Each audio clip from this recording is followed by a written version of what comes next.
he asked, well, he wrote to us, I should say, and he asked,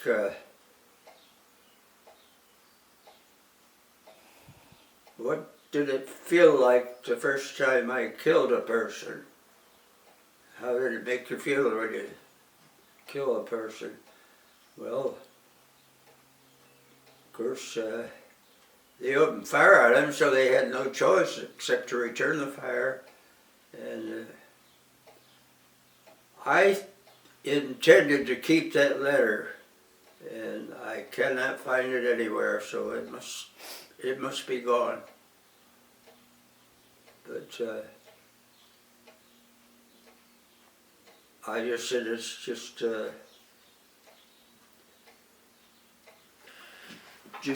just part of living, you know. If you didn't fire on them, they were going to kill you. So you don't think of it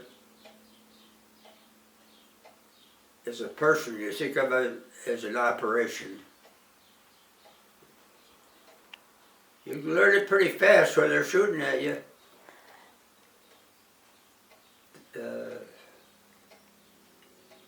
I just figure if, because they're going to come kill you if you don't kill them first. That's probably a crude way to put it, but that's the way it is.